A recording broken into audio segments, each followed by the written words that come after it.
Jair Bolsonaro será o novo presidente do Brasil. O candidato do PSL foi escolhido por quase 60 milhões de eleitores. Derrotou Fernando Haddad, do PT, por uma diferença de 10 milhões de votos. Quais são os desafios do futuro governo? Com quem Bolsonaro vai dividir a tarefa de conduzir os destinos do país? Para nos ajudar a compreender este momento da política brasileira, nós convidamos o historiador Antônio Barbosa, que é professor da Universidade de Brasília. Professor Antônio Barbosa, muito obrigado pela presença. O prazer é meu. Bom, vivemos um momento novo na história do Brasil e esperamos que o senhor nos ajude a decifrar um pouco o que está acontecendo. Nos últimos anos, quando houve essa polarização PT e PSDB, a gente tinha claro os motivos que levaram Fernando Henrique à presidência, Lula, posteriormente Dilma, né? Lula foi um líder popular que fez história. Fernando Henrique foi eleito na esteira de um plano econômico muito bem sucedido. O que leva Jair Bolsonaro à presidência? Eu acho que vários fatores se conjugaram para que isso acontecesse. Mas o primeiro e o mais forte deles, na minha opinião, é o sentimento antipetista que tomou conta da sociedade brasileira, e isso não nasceu agora, em 2018. Num passado recente, eu diria que as grandes manifestações populares de 2013, que foram confirmadas 2 anos depois, já sinalizavam para esse esgotamento do modelo petista de governar o país, com todos os problemas, inclusive, que foram aparecendo. Em 2016, tivemos um recado claro. O PT sofreu uma espécie de massacre nas eleições municipais. O próprio candidato atual, Fernando Haddad, que era prefeito de São Paulo, não conseguiu sequer ir para o segundo turno. Ele foi derrotado no primeiro turno.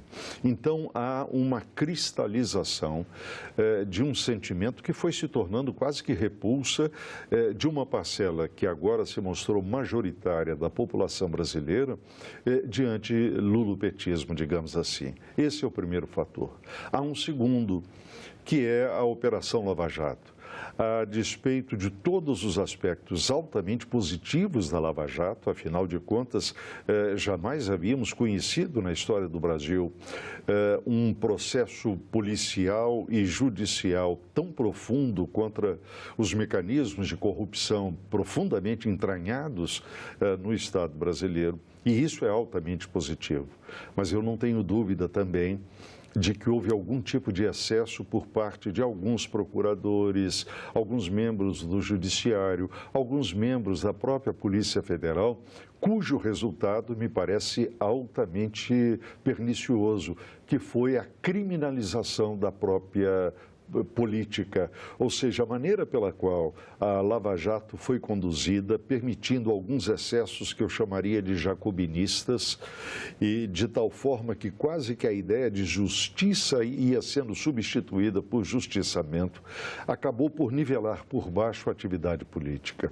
Eu acho que o segundo turno que tivemos agora, com Jair Bolsonaro e Fernando Haddad, reflete esse descontentamento ou esse desalento por parte da maioria da população contra a atividade política. Isso, para nós que defendemos um Estado democrático e de direito, é extremamente ruim, é extremamente perigoso. Eu torço como cidadão, mais do que como historiador, para que a partir de agora, cessado o processo eleitoral, o Brasil se recomponha no caminho de uma certa serenidade, e é uma palavra que pode parecer mágica, mas que neste momento se faz rigorosamente necessária, que é o caminho da pacificação. O senhor aponta 2 motivos, a corrupção e o antipetismo. Eu queria perguntar sobre mais 2 pontos que, para alguns analistas, também estão na base da eleição de Bolsonaro. A questão da violência. Ele é um candidato que era um candidato que se identificava muito com o combate à violência. E a pauta moral. Nessa eleição houve uma discussão muito grande em relação a temas que são muito caros à sociedade conservadora brasileira. Esses 2 aspectos também não teriam sido relevantes? Não tenho dúvida alguma. Aliás, quando eu comecei a responder a sua primeira pergunta, eu falei da convergência de uma série de fatores. Comecei a citar os 2 que, para mim, são extremamente decisivos, mas outros estão aí, e esses 2 que você citou, eu não tenho dúvida. Não vou repetir a sua lembrança. Não há necessidade de promover ou de levantar novos argumentos, porque isso me parece evidente por si só. mas chama atenção para o seguinte aspecto. Jair Bolsonaro teve o mérito de compreender o momento histórico que o país estava vivendo. Ou seja, ele compreendeu, primeiro, o esgotamento do sistema político que a Constituição de 88, que agora completa 30 anos, havia sacramentado, digamos assim. Esse sistema estava entrando em colapso e as últimas eleições mostravam isso. O seu fim estava próximo. O problema é que a maioria absoluta dos políticos brasileiros não quis ou não foi suficientemente sensível à compreensão desse fenômeno e passou batido. Jair Bolsonaro não. Se nós prestarmos atenção, por volta de 2009 e 2010, Bolsonaro e a sua pequena equipe começaram a entrar de forma muito firme nas redes sociais. Significa dizer que ele é, dos políticos em atividade, talvez o primeiro a ter compreendido que esse fenômeno trazido pela revolução tecnológica era para ficar. Mas mais do que isso, ele compreendeu o sentimento daquilo que a gente, sem base empírica, pode chamar de brasileiro médio, alguém que tem medo da violência, que traz consigo a sensação de insegurança, que é uma coisa terrível, que pode se abater sobre a coletividade, e compreendeu também que ele, Jair Bolsonaro, refletia muito bem esse sentimento médio da população brasileira em relação aos costumes, por exemplo. Ele conseguiu captar tudo isso e se transformou no porta-voz daquele político que iria verbalizar sem meias palavras, sem medo do exagero, sem o temor de até se mostrar exótico em determinadas situações. Ele se julgou por inteiro e encontrou uma sociedade ávida por ter uma referência na política que pudesse traduzir o seu sentimento, as suas aspirações. Esse é o segredo de Bolsonaro, que no início era um obscuro deputado do baixíssimo clero, que de vez em quando aparecia por suas posições, digamos, mais extremadas, mas que não passava disso. De repente, ele corporifica esse sentimento que a sociedade brasileira começou a demonstrar nas ruas, portanto, de peito aberto, a partir de 2013. Agora, durante a campanha, ele simplifica essas questões na comunicação, né? Comunica de forma direta, mas nós sabemos que o novo presidente vai assumir o país com problemas gravíssimos que não foram debatidos nessa campanha, sobretudo os problemas da economia. Um déficit fiscal assombroso e um crescimento que precisa retornar. O senhor acha que ele pode trabalhar no seu governo usando essa pauta que o elegeu como uma forma de tergiversar ou de deixar com que a população não perceba os problemas reais quando ele não conseguir enfrentá-los? Eu não vejo assim, não. Na verdade, eu começo o meu raciocínio dizendo que uma coisa é campanha eleitoral, com todas as características de uma sociedade de massas, de uma sociedade do espetáculo, na qual todos nós estamos inseridos. A outra, muito diferente, é o exercício do poder, porque aí se amplia de forma exponencial a responsabilidade do dirigente, dos protagonistas da cena política. E tenho para mim que, apesar de aparentemente tosco, como se diz por aí, Jair Bolsonaro é inteligente, é vivaz, é sagaz e, o que é mais importante, algo que até agora a gente não falou, ele tem uma experiência de 28 anos no parlamento. Isso, para mim, é fundamental. Ele sabe como o jogo da política transcorre, tanto em condições de normalidade absoluta, de respeito total à institucionalidade, quanto nos desvãos que eu acredito ele não vai querer percorrer.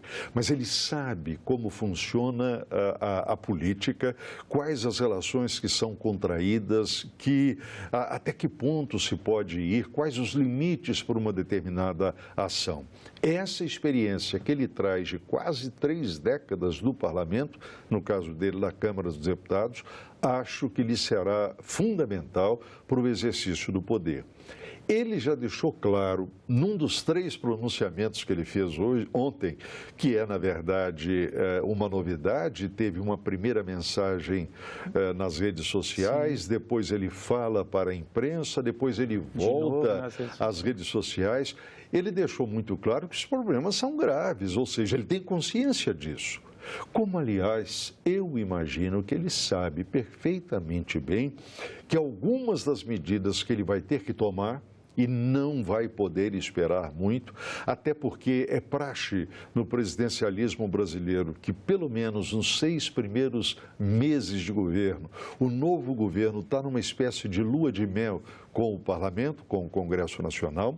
Eu acho que ele tem consciência de que algumas dessas medidas serão duras e, por serem duras, desagradarão. Claro, a oposição. Quanto a isso, eu não tenho a menor dúvida. Mas desagradarão também aos seus próprios eleitores. Ele vai ter que estar preparado para isso e vai ter que se assegurar de uma boa base, de um apoio muito grande, tanto no Senado quanto na Câmara dos Deputados. O senhor chamou a atenção para o fato de que ele fez o primeiro pronunciamento nas redes sociais e também de que durante toda a campanha ele foi o político que melhor usou as redes sociais.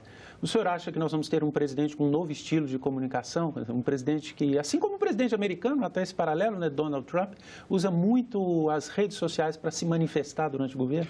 Bem, aí eu vou fazer uma espécie de butade. Eu gostaria que ele imitasse o Donald Trump apenas nas poucas qualidades que o ocupante da Casa Grande tem e não os seus inúmeros defeitos. Fechado parênteses, acho sim, a Bolsonaro e a sua pequena equipe, não tenho dúvida, compreenderam a importância desses novos meios de comunicação social que são consentâneos com a realidade histórica que o mundo está passando. Mas isso não significa dizer que ele vai abandonar os instrumentos clássicos, os instrumentos tradicionais. Eu, pessoalmente, até gostaria muito que uma experiência que raramente foi praticada no Brasil, em especial desde os 21 anos do regime autoritário, a prática das entrevistas coletivas, a maneira das grandes sociedades democráticas que temos pelo mundo, ou seja, de tempos em tempos, numa linguagem presumivelmente franca, ele convoque a imprensa brasileira, rádio, TV, jornais, revistas, para falar ao povo. Esse é um mecanismo insuperável e, quem sabe, ele vai praticar. A imprensa internacional e até alguns líderes políticos internacionais destacam que o Brasil elegeu um presidente de direita pela primeira vez. É isso que a história vai registrar? Que Jair Bolsonaro é o primeiro presidente de direita e até de extrema direita para alguns? Bem, primeiro, em hipótese alguma, porque já tivemos, na maioria dos mandatários no Brasil, são de centro-direita ou de direita. De extrema direita, não. Exceto se nós quisermos aprofundar o raciocínio durante o regime militar. Nós poderíamos pensar, por exemplo, no governo Mendes e algo nesse sentido. Bem, a primeira observação que eu gostaria de fazer é que a imprensa internacional tem uma enorme dificuldade de entender o Brasil. Ela comete erros e, no mais das vezes, ela é estimulada a pensar como determinados setores ideológicos do Brasil pensam. E aí há um viés razoavelmente equivocado. Não acredito que no exercício da presidência, Jair Bolsonaro se apresente como alguém da extrema-direita. Eu acho que ele é inteligente o suficiente para saber que a sociedade brasileira, durante esses mais de 100 anos da República, nunca aceitou extremismos, tanto de esquerda quanto de direita. Se você fizer uma análise do comportamento eleitoral do Brasil desde 1930, tivemos confrontos políticos na primeira metade da década de 30 e principalmente depois de 1946, quando o país se redemocratizou, você vai ver que as posições extremadas, ideologicamente falando, nunca conseguiram vencer as eleições. Acho que Jair Bolsonaro tem consciência disso. E mais ainda, eu tenho a impressão que ele também deve compreender que nesse total de votos que ele teve, que poderia ter sido até maior, uma parte, significativamente falando, responde às posições, digamos, mais radicalizadas dele, mas a outra parte não. Ou seja, muita gente que votou nele o fez para mostrar o seu desagrado, até mesmo a sua repulsa ao lulopetismo.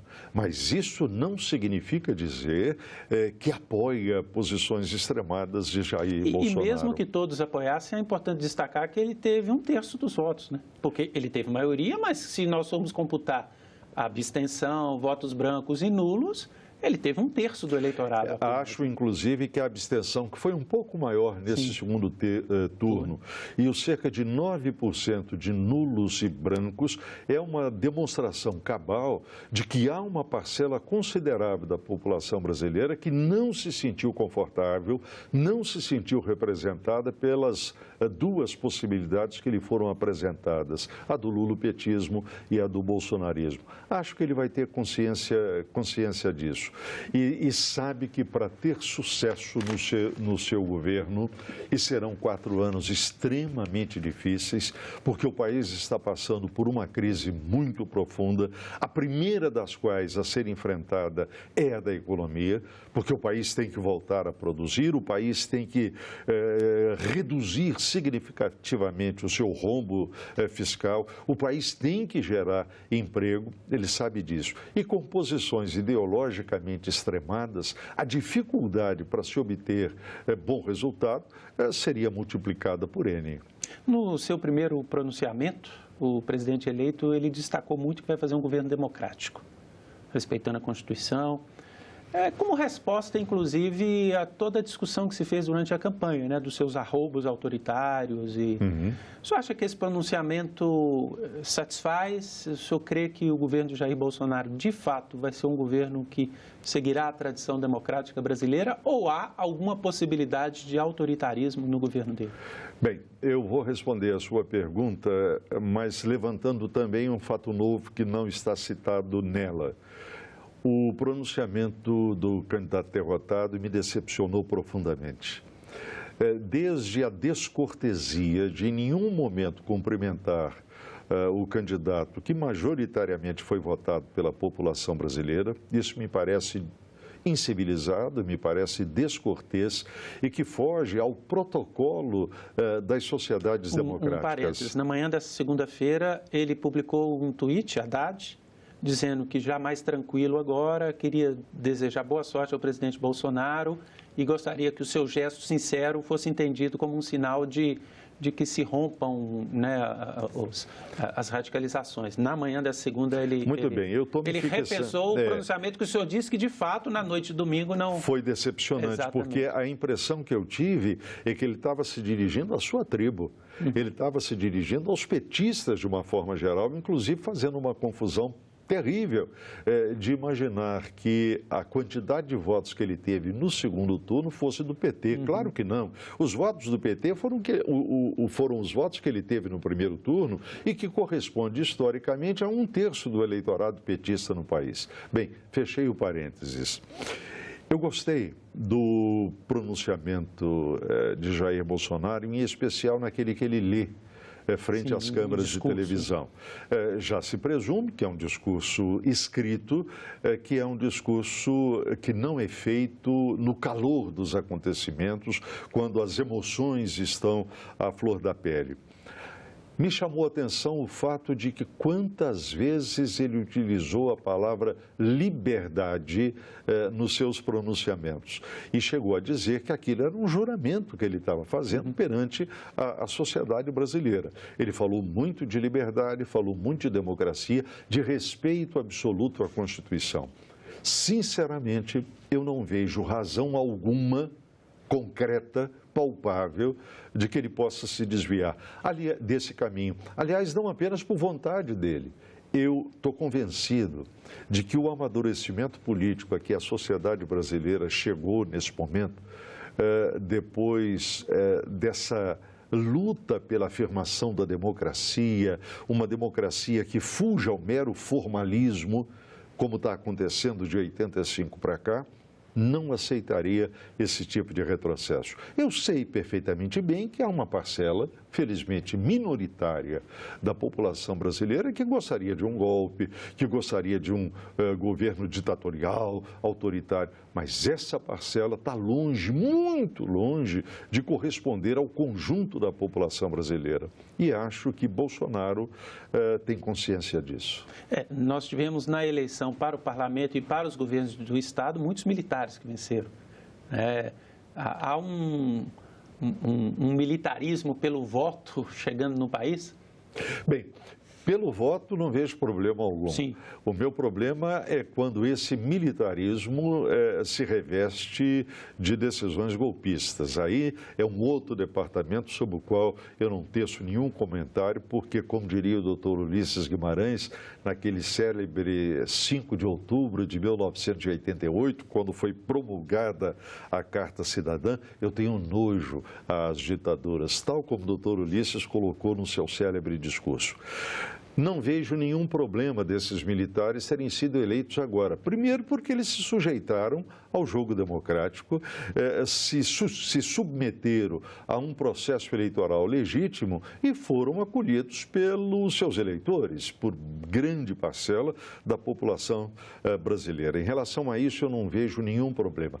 Mas a sua pergunta me remete a um outro aspecto que eu acho que é decisivo para o Brasil a partir de 1º de fevereiro do ano que vem, que é a nova composição do Congresso Nacional.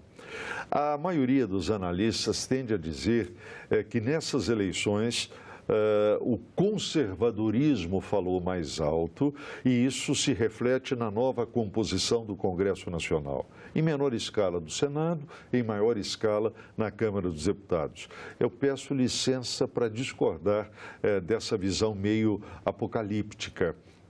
Eu gostaria de acrescentar um elemento nessa minha análise. Não seria o caso de nós imaginarmos que agora, mais do que em qualquer outro momento do passado, o Congresso Nacional não está refletindo o que realmente nós brasileiros somos? Em termos de costumes, por exemplo, salta aos olhos que a sociedade brasileira é conservadora, ela quer preservar determinados valores que ela considera essenciais para uma vida justa, fraterna, pacata, segura. Isso eu acho que, aproveitando a onda Bolsonaro, ganhou uma força muito grande.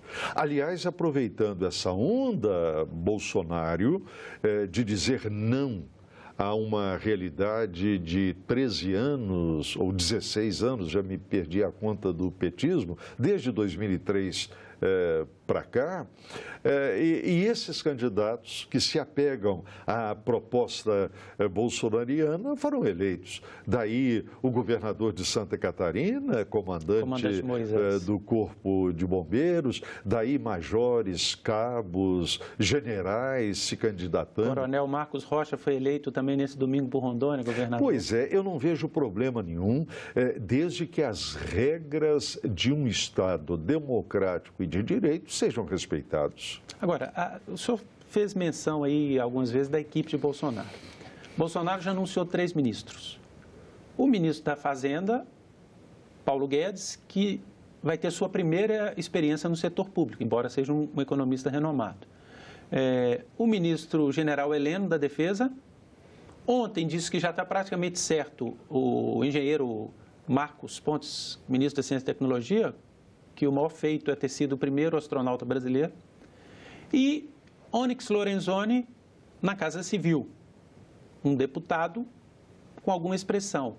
Além disso, os próprios filhos de Bolsonaro que estão no entorno dele.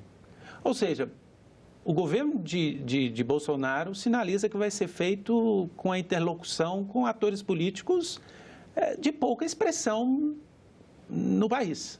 O que isso sinaliza? Qual pode ser a consequência disso? Embora não saibamos ainda como será o restante do governo. Estamos falando do entorno e dos primeiros nomes. É exatamente esse último ponto da sua pergunta que eu gostaria de partir para fazer a minha análise. Nós desconhecemos qual vai ser a sua equipe. Bem, equipe ministerial é mais ou menos como a seleção brasileira. Você já viu alguma vez a aprovação unânime aos convocados por uma seleção brasileira? Nunca. Claro que não vai ter. Eu, por exemplo, como botafoguense, deploro que nenhum jogador do meu time tenha sido convocado nos últimos anos. Não está fácil, né, professor? Eu sei que é impossível, mas eu não posso perder a chance de declarar o meu amor à estrela solitária, que, aliás, é o mais bonito símbolo de clube de futebol no mundo inteiro. Bem, uma equipe ministerial vai ser sempre susceptível a elogios e a críticas. Isso é inevitável. Eu estou me fiando muito na promessa do Bolsonaro de trazer para a esplanada dos ministérios nomes técnicos, ou seja, pessoas que, independentemente de sua posição política e ideológica, tenham demonstrado sapiência, capacidade na sua área de atuação. Até o presente momento, pessoalmente, eu acho que as escolhas são adequadas, são corretas, na perspectiva daquilo que o governo Bolsonaro pretende ser. É o caso do Paulo Guedes, é o caso do Onyx, que foi uma figura central em toda a montagem da estratégia e da condução da campanha vitoriosa de Jair Bolsonaro. Como o general Heleno, que acaba de dar uma entrevista onde ele fez uma afirmação que me parece essencial. O governo Bolsonaro não vai ser um governo militar. Vamos ter alguns militares no governo? Claro que sim. Isso é inevitável, até pela formação e pela experiência de vida de Jair Bolsonaro. Mas, em hipótese alguma, será um governo militar. Ele vai conter alguns militares, como o próprio general Heleno, que é uma figura respeitabilíssima por toda a sua trajetória dentro das Forças Armadas. Mas há um aspecto que eu vou considerar. Não é crível, não é possível que no regime presidencialista da República Brasileira qualquer presidente possa governar de costas para o Congresso Nacional. Todos aqueles que o tentaram se deram mal. Todos os presidentes de 1946 até hoje, com exceção ao período militar, porque aí é uma anomalia, todos aqueles que não conseguiram uma boa interlocução com o parlamento se deram mal. Começando com Getúlio Vargas, cuja formação positivista gaúcha era fortemente assentada numa visão autoritária da política, que terminou de forma trágica com o suicídio. É o caso de Jânio Quadros, que ao renunciar numa tentativa golpista, disse que o fazia porque forças terríveis, que eram as forças do parlamento, o impediam de governar. É o caso de João Goulart, que em dezembro de 63 viu oficializada a perda de apoio parlamentar ao seu governo, com a retirada do maior partido, que era o PSD da base. É o que aconteceu com Fernando Collor, que acreditou que os votos populares do segundo turno legitimariam por si só o seu governo e não quis buscar essa interlocução. Foi apeado do poder. E é finalmente o caso de Dilma Rousseff, que chegou a ter a maior base de apoio parlamentar da República Contemporânea Brasileira. Exatamente, que viu perder com uma rapidez impressionante essa base. Jair Bolsonaro, eu não tenho dúvida, não vai incorrer neste erro. Até porque, se o fizer, isto é, se incorrer nesse erro, ele não vai ter condição de governar. Acho que pela experiência de 28 anos como deputado federal, essa experiência vai lhe ser extremamente útil para ele identificar até parlamentares, tanto da Câmara quanto do Senado, com os quais ele poderia contar de uma forma mais direta. Acho que ele vai fazer isso tranquilamente. O fato do partido dele ser, neste momento, a segunda maior bancada da Câmara já é um elemento facilitador. Há um outro. Eu não acredito que as bancadas do Partido Socialista Brasileiro e do Partido Democrático Trabalhista, PSB e PDT, que se saíram bem nessas eleições, aceitarão passivamente serem caudatários do PT. Isso eu queria perguntar para o senhor. O senhor acha que há possibilidade de se nascer uma nova oposição no país? Ou o PT continuará sendo o líder da oposição?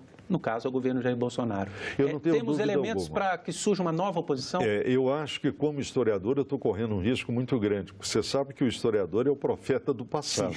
Quando ele quer fazer previsão. Nós profetizamos aquilo que já aconteceu. Quem adora profetizar, isso é antecipar o futuro, é economista. E normalmente erra tudo. Mas, enfim, eu estou correndo um risco aqui. Mas vou extremamente sincero, porque é isso que eu estou vendo e talvez fruto de quase meio século de estudo sobre história política do Brasil. Eu acho que vai nascer um novo centro de oposição. É claro que o PT tem no seu DNA, é da natureza dele, essa vocação hegemônica. O próprio discurso de ontem do Haddad deixou isso muito claro. Mas acho que o PT, embora tenha feito por uma pequena diferença a maioria da bancada na Câmara dos Deputados, não tem mais hoje condições políticas de se arvorar como centro hegemônico de todas as correntes oposicionistas. Ademais, há um fato novo, a cláusula de barreira, que começou a contar. Então, partidos pequenos, ideologicamente identificados como a esquerda, vão ter que encontrar um caminho para garantir a sua sobrevivência. Eu falei de PSB e PDT, que são as duas maiores bancadas, exceto o PT, nesse campo que poderíamos chamar de oposição. Vejo ou antevejo a possibilidade de uma associação política entre eles na atuação no Congresso Nacional. E a eles deverão ser agregados outros partidos, como o próprio PCdoB, o PSOL, até a rede. A rede e assim por diante. Não haveria também espaço para termos também uma oposição de centro? Porque estamos falando de uma oposição de centro-esquerda, mas se considerarmos que Jair Bolsonaro pode fazer um governo de uma direita um pouco mais extrema, partidos, por exemplo, como o PSDB, que saíram muito mal dessa eleição, e tantos outros, o próprio Partido Novo, que tem um discurso liberal, não poderiam também nascer como uma oposição de centro a um governo de extrema-direita? Bem, aí você me coloca diante de uma outra realidade. O caráter atípico dessas eleições de 2018, entre outros resultados, representou a falência do centro político no Brasil. Ele entrou rigorosamente num colapso muito grande. Esse centro não vai ter, esse centro que tende a fazer oposição a Bolsonaro, não tem outra alternativa política, me parece, senão se aglutinar. Não vejo outra alternativa. Mas o centro, na sua expressão mais correta, mais adequada e mais conhecida, vai ser governista. Eu não tenho dúvida em relação a isso. E esse centrão, para usar uma palavra que de certa maneira já está gasta no vocabulário da política brasileira, que vai garantir a sustentação política do governo Bolsonaro. Ela não tem o perfil de fazer oposição. Aliás, perfil oposicionista no Brasil, quem tem é o PT. É o que ele mais soube fazer quando esteve fora do poder. Uma coisa que o PSDB jamais conseguiu fazer, o que talvez explique o seu colapso de agora. E o senhor acredita que a sociedade manterá essa tônica dos últimos anos de radicalização? Tivemos isso ao final da eleição de Dilma Rousseff em 2014, uma sociedade dividida, uma discussão política muito intensa, muito radicalizada. Isso continuará? Isso aconteceu na segunda eleição de Dilma Rousseff, porque uma parcela muito significativa da sociedade brasileira já tinha estabelecido um cartão vermelho para o lulopetismo. Não se esqueça que Aécio Neves teve mais votos do que Jair Bolsonaro agora.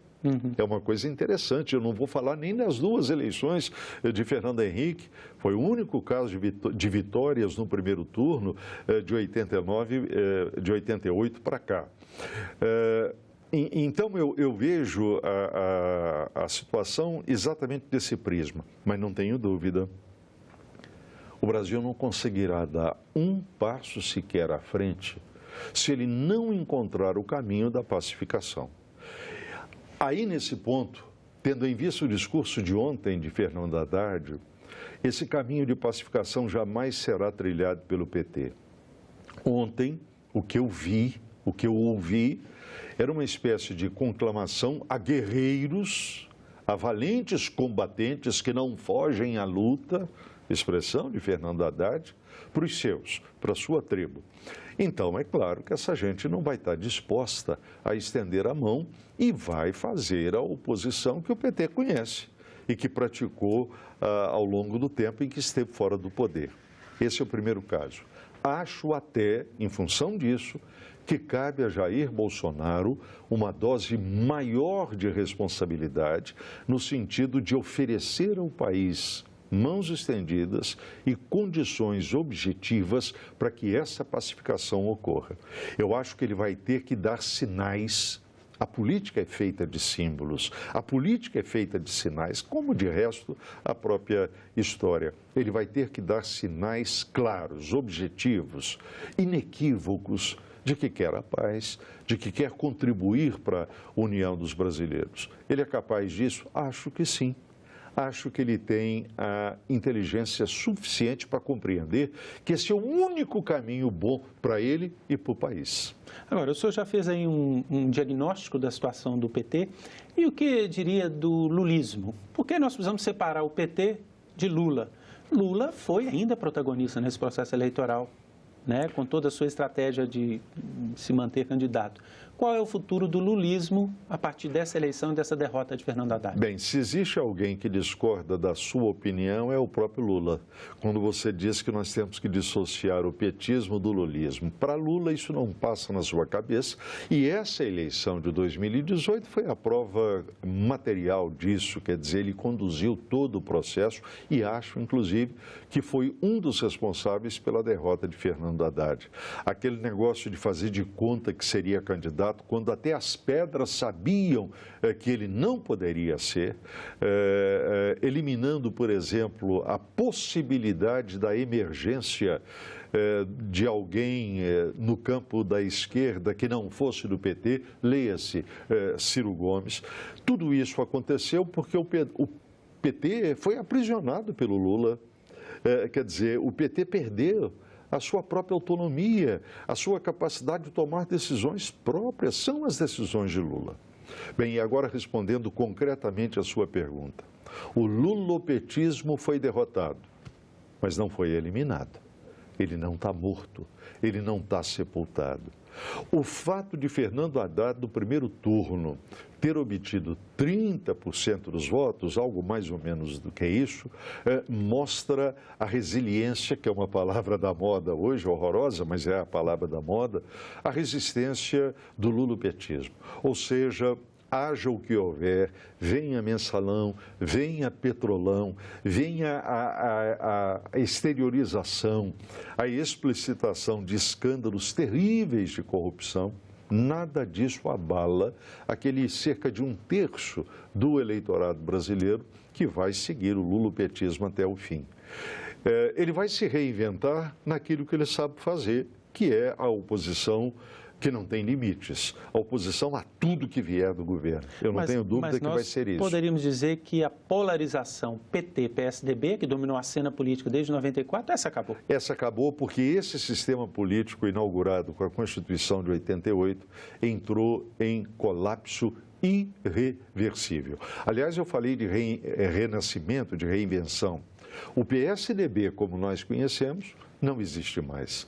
Não me venha dizer que a vitória de Dória em São Paulo é um suspiro de alento do PSDB. Nada mais anti-PSDB do que João Dória. O que aconteceu em Minas, e mais uma vez Minas provou ser a síntese do Brasil. Quem ganha em Minas vence as eleições nacionais.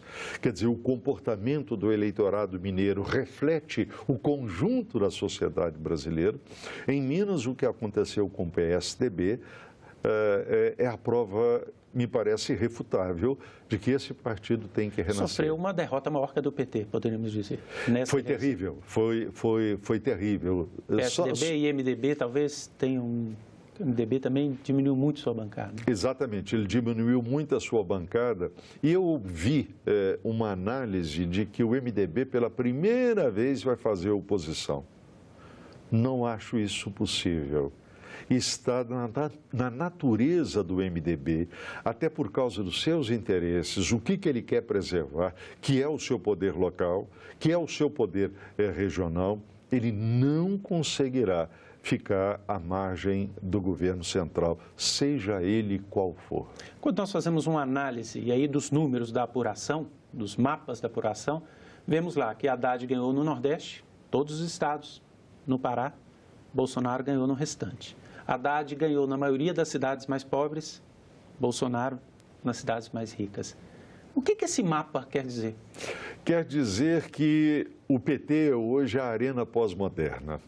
Ou seja, o regime militar, nos 10 primeiros anos, teve um forte apoio popular que se manifestou em vitórias eleitorais acachapantes, 1970, 1972.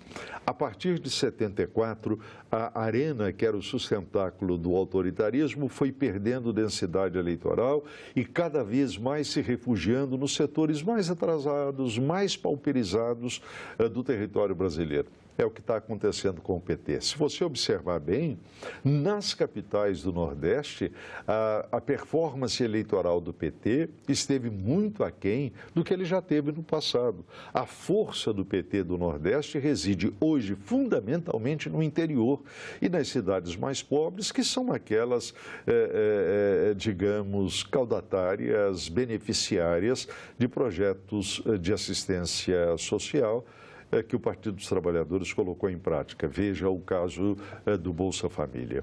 Então, na verdade, o PT hoje se transformou num partido, como diria o doutor Tancredo, dos grotões, estabelecendo uma espécie de mancha vermelha numa única área. No caso do Pará especificamente, o sucesso do PT está muito ligado ao êxito da família Helder Barbalho, que, embora formalmente não pertencente ao PT, com ele trabalhou em comum acordo. Eu acho que é exatamente isso que o mapa eleitoral de 2018 nos mostra. Nós vimos na eleição para os governos de Estado, tanto no primeiro quanto no segundo turno, esse fenômeno no segundo turno é mais claro, que os candidatos que tentaram se colar em Bolsonaro ganharam. Não necessariamente os candidatos do partido dele, embora o partido dele tenha feito governadores. Eu queria que o senhor comentasse os casos específicos, o senhor já falou rapidamente de Minas, São Paulo e Rio. Em Minas ganha o candidato do Partido Novo, que declarou apoio a Bolsonaro. No Rio, Witzel, que é do PSC, um ex-juiz, mas que também fez uma campanha bem ligada a Bolsonaro, inclusive ao filho de Bolsonaro, que foi eleito senador. Em São Paulo, Dória, que o tempo todo tentou se aproximar de Bolsonaro. Em que medida essas eleições nos estados refletem, de fato, a força de Bolsonaro, ou em que medida são consequência de todo esse movimento nacional de valorização do novo, mesmo que entre aspas? Eu tendo a imaginar que isso reflete um contexto que transcende, que ultrapassa a Jair Bolsonaro. Embora ele seja o grande vetor, ele seja o elemento mais visível da pretensa transformação, da desejável renovação. Mas eu vejo algo de fundo nisso aí e que está diretamente ligado àquilo que eu considero equívocos, alguns equívocos praticados pela Operação Lava Jato. Quer dizer, o comportamento de alguns promotores, alguns juízes, alguns policiais federais, esse comportamento foi decisivo para a criminalização da política como um todo, não apenas desse ou daquele político. Houve, nesse sentido, uma interferência no processo eleitoral, mesmo que não uma interferência intencional, mas uma consequência? Eu não tenho dúvida alguma de que isso foi decisivo para que todos os políticos que tivessem em atuação fossem colocados numa vala comum de baixíssimo nível de criminalização da sua própria atividade. É como se a sociedade brasileira, de uma hora para outra, começasse a perceber que todo político é ladrão, que todo político age segundo os seus interesses pessoais, o que é uma inverdade, o que é um absurdo, diga-se de passagem. Tanto é verdade que alguns dos mais importantes nomes da política brasileira, alguns dos quais com uma folha de serviço extraordinária prestada ao país, foram derrotados eleitoralmente. Então, essa sede de que vamos experimentar o novo, ainda que esse novo esteja longe de ser inovação, não, ainda que esse novo signifique a repetição de práticas, eu diria, seculares na política brasileira, a sociedade imaginou que votando nessas pessoas estaria dizendo: eu quero mudança já. Não sabe bem para onde, mas isso se manifestou. E alguns desses oriundos do meio jurídico, né? O governador eleito do Rio, por exemplo, é um ex-juiz ligado a juízes que atuam na Operação Lava Jato. Tivemos vários parlamentares, juízes, promotores, procuradores. Eu não os conheço, mas provavelmente eles podem, com maior ou menor intensidade, ser identificados naquilo que eu falei no início da nossa conversa, do jacobinismo, que tomou conta de certas cabeças presentes na Lava Jato. O caso específico de São Paulo, o senhor já falou rapidamente, eu queria que o senhor aprofundasse. João Dória já deu uma declaração de que ele é o novo PSDB, mais ou menos isso, né? Que o PSDB precisa se reinventar agora, depois das eleições. Qual o impacto da eleição de João Dória para o PSDB, né? Em que medida a eleição de João Dória, que não foi apoiado por líderes do partido, inclusive, importantes, em que medida essa eleição pode significar uma reconstrução do PSDB e em que base? Bem, em primeiro lugar, eu não tenho dúvida de que teremos um rearranjo, uma rearticulação político-partidária no Brasil, não apenas com o PSDB. Nós vamos ter a agregação, seja sob forma de federações partidárias, mas nós vamos ter associação de grupos partidários hoje existentes. Não vejo a menor possibilidade de continuidade do PSDB, tal como ele foi criado, tal como ele construiu a sua trajetória. Eu tenho certeza absoluta que se nós pegássemos o PSDB histórico, quer dizer, daquilo que restou do PSDB histórico, porque a sua primeira geração está morta, não é? Franco Montoro, Mário Covas, José Richa no Paraná. Essa primeira geração já não existe mais, mas aqueles que ficaram com a bandeira do caráter histórico da trajetória do PSDB jamais aceitarão João Dória, por tudo que ele fez, por tudo que ele é. Ele sai ou João Dória sai do PSDB? Ele quem? Os herdeiros dessa geração tradicional. Tanto faz, não coexistirão, não coabitarão sob o mesmo teto. Quanto a isso, eu não vejo dúvida alguma. Eu não vejo viabilidade histórica de permanência do PSDB tal como nós o conhecemos hoje. No caso de Minas, queria que o senhor também comentasse um pouco mais, o Partido Novo, que surge como uma força, um partido construído em bases ideológicas, programáticas, né? Um partido que se propõe liberal, um partido que disputa agora a primeira eleição nacional, elegeu o governador de um estado importante, mas de um estado que enfrenta uma crise financeira gravíssima. O quão é bom ou ruim para um partido inaugurar sua atuação com um desafio tão grande, né? O que eu quero saber é em que medida isso é um risco muito grande para esse partido. Que o risco existe, isso é inegável e é inevitável. A pergunta eu a reformularia. Seria bom para Minas, nesse exato momento, entrar numa experiência inédita, da qual não se conhece absolutamente nada, exceto no campo das ideias. E em relação ao campo das ideias, pelo pouco que eu sei de Zema, eu não vejo muita identidade entre ele e João Amoedo, por exemplo, que é o criador, que é o presidente do Partido Novo.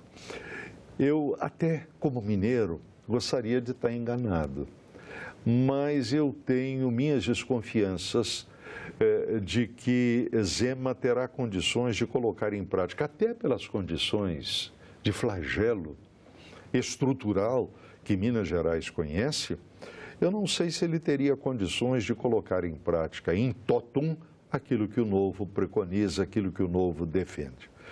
Eu não sei até, olha que profeta desajeitado eu estou me tornando. Eu não sei até se ele chegará ao final do governo no Novo.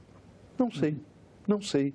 Eu não tenho elementos maiores que me garantam a permanência dele dentro do Novo, tal como o Novo se propõe, tal como o Novo se apresenta. Não sei. Uma última análise para caminharmos para o fim do nosso programa. Bolsonaro começa a presidência tendo um Congresso com a representação partidária muito maior, né, em relação ao número de partidos. A Câmara, até o momento, tem 30 partidos com representação, até o momento, porque pode haver a mudança em função da cláusula de barreira.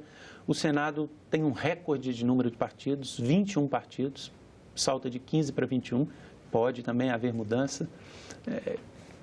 Como é que é para um governo novo pegar um Congresso tão fragmentado e conseguir construir uma base? Eu acho que o que é de um país que vive com essa fragmentação. Eu não conheço no mundo contemporâneo nenhuma realidade parecida com a nossa, de tamanha fragmentação.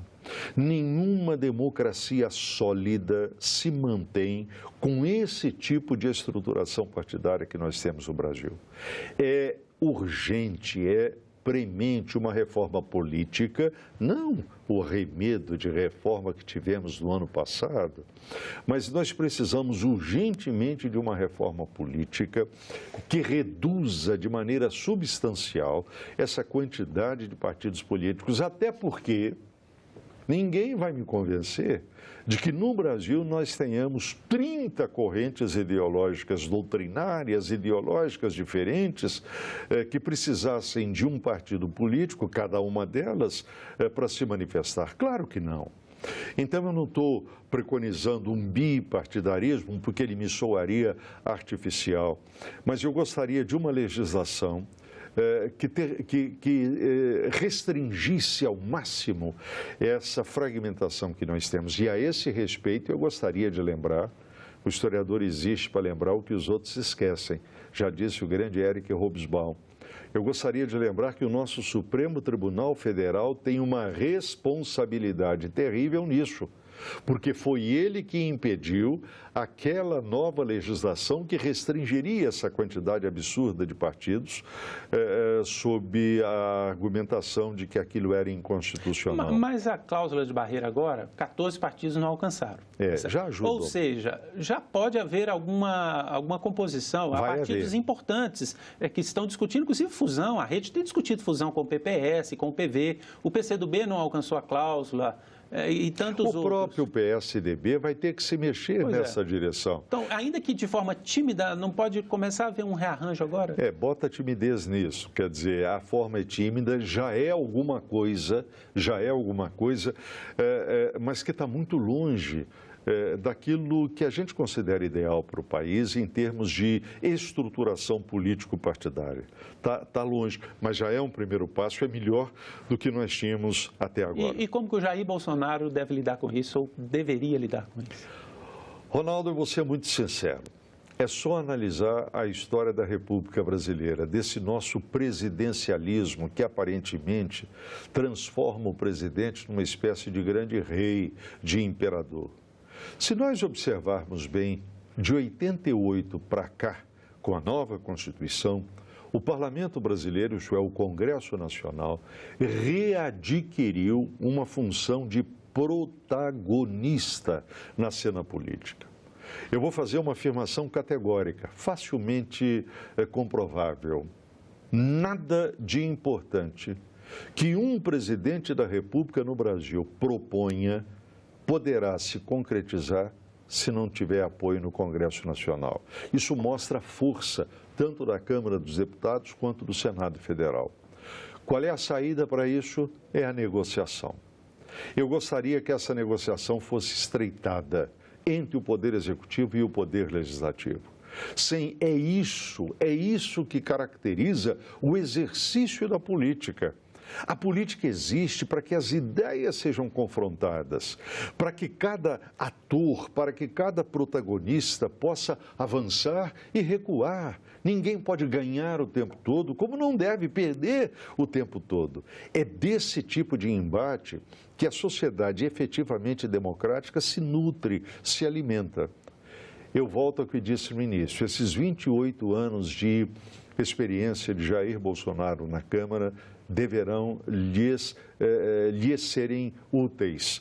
E ele sabe que a negociação é imprescindível, sobretudo porque ele já jurou que o seu compromisso é com a democracia e com a liberdade.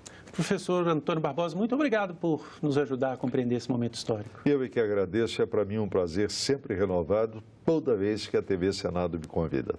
Nós agradecemos também a você que acompanhou esse programa. Você pode rever essa entrevista e todos os programas da TV Senado lá na internet. O nosso site é senado.leg.br/TV. Pode entrar em contato com a TV Senado para fazer críticas e sugestões ligando de graça para o 0800 61 22 11. Muito obrigado e continue sintonizado na TV Senado.